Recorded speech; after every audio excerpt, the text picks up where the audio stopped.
ये है वो चेहरा। सामने खड़ी हो, ऊपर मुंह करो बीबी। हज नहीं करके आई, किसी का बच्चा मारते में नहीं पता था। मैंने नहीं मारा है, तुम साथ थी ना, इसकी वजह से मेरे घर में सारा कुछ करने आई नहीं थी। क्या तुमने लगाया था? नहीं लगाया इंजेक्शन उसको, कोई भी झूठ बोल रही। तुम्हारे घर में कोई किसी को बुला के कत्ल कर दे, दोस्त भी तुम्हारी हो, वो बकरी ज़िबा हुई थी जिसका खून धो रही थी वहां पे। आज दोनों को अपनी अपनी शनाख्त छुपाने की पड़ी, ताकि आज यहाँ से निकलेंगे तो शायद कोई और बच्चा मार डालेंगे। पहले भी किसी का बच्चा ऐसे लिया, फिर अब ये सब कुछ किया इनके लिए। अब क्योंकि कहते हैं ना, अल्लाह की लाठी बड़ी बेआवाज है, जब पड़ती है ना तो बड़े बड़े लोगों को समझ आ जाती है कि उन्होंने क्या बर्बरियत ढाई है, और ये वो खुदा की लाठी है जिन पर पड़ चुकी है। कितने ऐसे से जानती थी रफिया बीबी को? 7 साल, रफिया को साल से। 1 साल से जानती थी जी। ये जानती थी वो हमला हुई है? इसकी बेटी भी जानती थी कि वो हमला है। मैं तुम्हारी बात पूछ रही हूँ, उसकी जी। बेटी की तरफ से मैं बाद में आऊंगी। जी दोस्त तुम्हारी थी रफिया बीबी? जी। तुमने इसकी बेटी को बताया कि मेरे जो नेबर है या मेरी दोस्त है वो हमला है? नहीं, वो उसको पता था, वो यहीं रहती थी हमारे साथ। कहाँ रहती थी? हमारे घर में ही आती जाती थी, और उसकी भी उसके साथ दुआ सलाम दोस्ती थी। फिर उसने मुझे कहा कि आप एंड टाइम पे कहा था। पहले उसने बड़ी जगहों पे बच्चे के लिए कभी किसी के साथ जा रही हैं। तुम्हारी वालदा साथ गई एक दिन हॉस्पिटल? मेरी वालदा का उनके साथ कोई लेना देना नहीं, ना ही वो जानती हैं उसको। सिर्फ यही उनको पता है कि यहाँ की रिहायशी है। क्या रहायशी? इनकी बेटी ने मुझे कॉल की थी कि आप ही उससे रफिया से पूछो कि मुझे बच्चा दे दे। मैंने कहा उसको 6ठा माह लगा हुआ है, 6ठे माह का बच्चे की तुम्हें जरूरत नहीं है, तुम्हें 9वें माह के बच्चे की जरूरत है। तुमने अपने शोर से बोला हुआ है कि बच्चा हो गया हुआ है, और वो रफिया वैसे भी बच्चा नहीं देगी। 6वें महीने का क्या बच्चा बोला था इसकी बेटी ने अपने शौहर से? मुझे कहा था कि आप ही उससे बात करो कि वो पैसे ले ले, बच्चा दे दे। मैंने उसे कहा, मैंने कहा वो नहीं देगी, उसको 6 साल बाद अल्लाह ने औलाद दी है, पहले उसकी बेटी 6 साल की है। इसने कहा नहीं आप बात करो। मैंने कहा नहीं मानेगी, छोड़ दो। तो कहती है कि आप ना ऐसा करें, अम्मी सुबह आएगी, आप अम्मी को कहना उससे बात कर ले।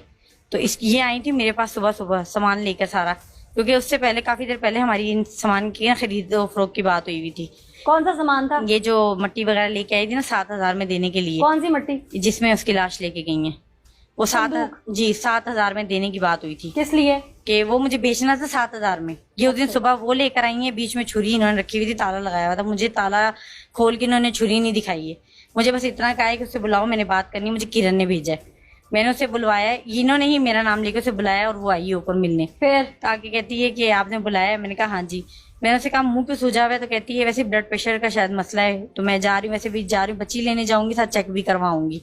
इतना कह के वो उठने लगी। इन्होंने जो शरबत लाई थी ना, वो इन्होंने कहा गिलास में डाल के, मुझे कहा आप भी पी लो, वो भी पी ले। मैं तो पीती नहीं हूँ। मैंने अलबत्ता उसी को दिया था, और वो आधा गिलास था, पूरा गिलास नहीं था। वो उसने शरबत ये खुद लेके आई थी? हाँ जी। क्यों भाई, शरबत तुम लेके आई थी? मैं नहीं लेके, शरबत मेरा ਇਹਦੇ देता है ते गोलियां मैं शरबत कौन सा था? शरबत मेरे कासों केला बनाया सी। इसने बनाया था? हाँ। Milk shake? हाँ जी। सीसीटीवी फुटेज में ये क्या क्या लाई है सब नजर आ रहा है। जी ये सब कुछ लेकर आई थी। ग्रीन कलर की छोटी बोतल में जूस आया था, उसी पेटी के बक्से के अंदर, वो मट्टी के अंदर, वो जिसमें उसकी डेड बॉडी थी उसमें नहीं, मट्टी के अंदर वो बोतल थी। वो मैंने ही अपने हाथों से बोतल निकाली थी, और मेरे ही उधर घर तुमने में पूछा नहीं कि जूस लेके क्यों आई हो? अक्सर लेके आती हैं चीजें, मैंने कभी नहीं कोई चीज का पूछा। कभी कोई चीज होती है हाथ में, तो कभी कोई चीज होती है। फिर इन्होंने कहा कि उनसे बुला के तो मैंने ही उसको डाल के दिया। मैं कि ये पी लो। वो कह रही थी नहीं मैंने नहीं पीना, तो ये उसे जबरदस्ती सीधे होकर खड़ी हो जरा। जबरदस्ती कही थी कि पियो पियो। वो नहीं थी पी रही, पर इन्होंने जबरदस्ती पिलाया। इन्होंने पिलाया, मैं गिलास उठाया है, मैंने उठा के मैं किचन में गई हूँ। वहां से वापस आ रही थी तो मेरे बाहर का दरवाजा जब ये दोनों आई थी तो इन्होंने कुंडी नहीं थी लगाई। मैं वो खोलने गई हूँ, खोल के अंदर आई हूँ तो इन्होंने उसको फर्श पे लिटाया हुआ था। वो होश में थी, उसे कोई बेहोशी नहीं थी हुई भी, कोई चक्कर नहीं उसको आए, क्योंकि 11:30 बजे वो आई है, और तकरीबन 12 बजे का टाइम था जब वो नीचे लेटी हुई थी। आंटी उसके ऊपर बैठी, कमर पे बैठी हुई थी, और छुरी इन्होंने चला दी हुई थी।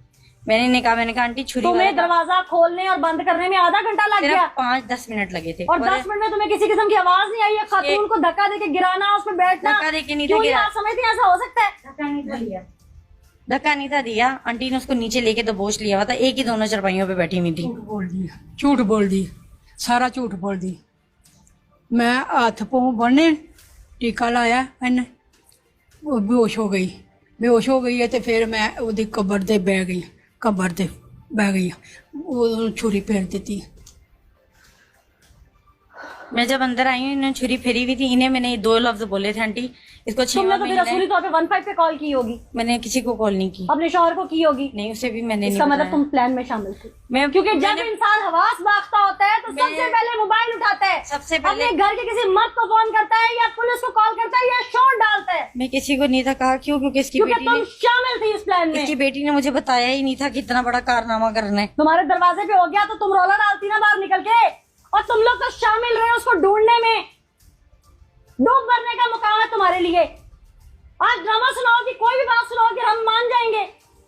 तुम्हारे दरवाजे पे कोई बकरी ज़िबानी हुई, औरत ज़िबा हो रही थी और वो तड़प रही थी, तुमने उसे फर्स्ट एड ना दी, तुमने कहीं कॉल ना की, खामद को कॉल ना की, तुम कैसे साबित करती हो तुम सच्ची हो?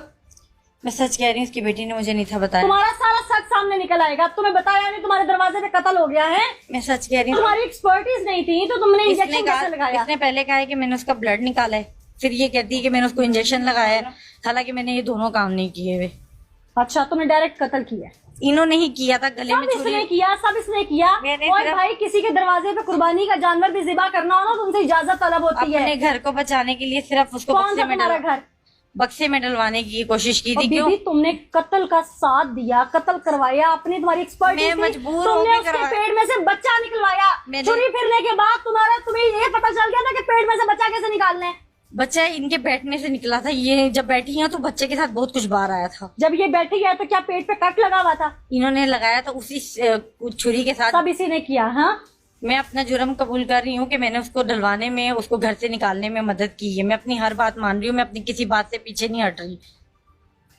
लेकिन इनकी जो ये बात थी इसका मुझे सच में नहीं था पता। तुम्हारी ना सारी बकवास है ये।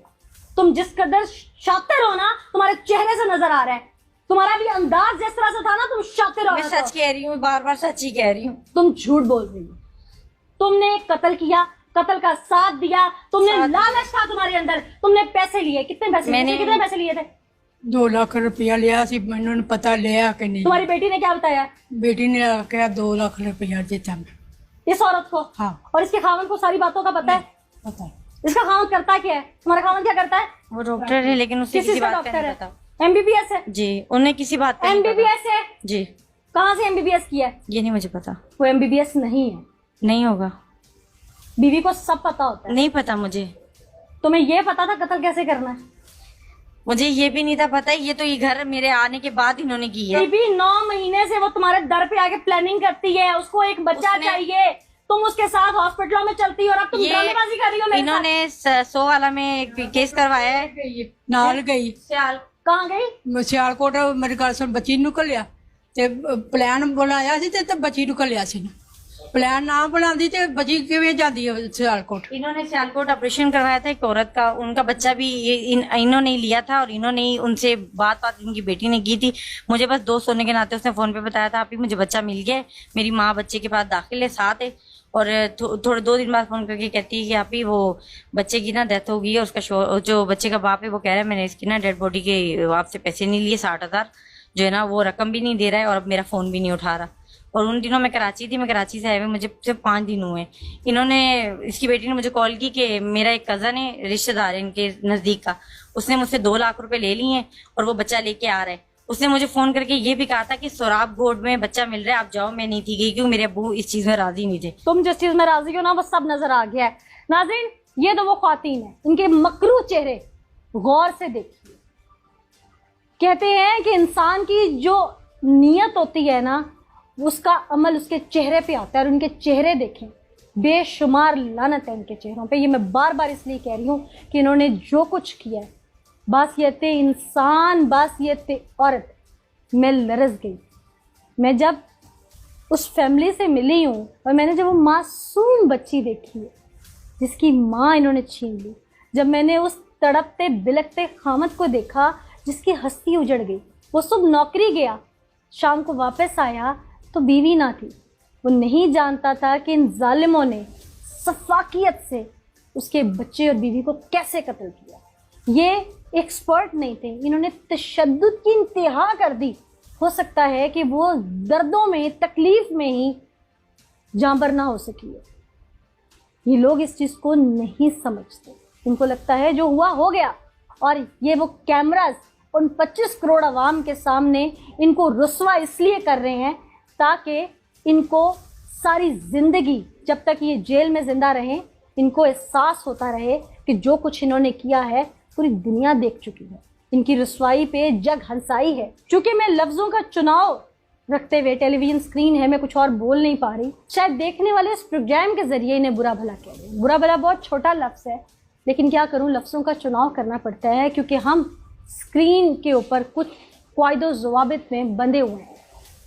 खुदारा अपने फीडबैक में, कमेंट में ज़रूर बताइएगा कि जो इन्होंने किया किस तरह की सज़ा के मुस्तहिक़ है।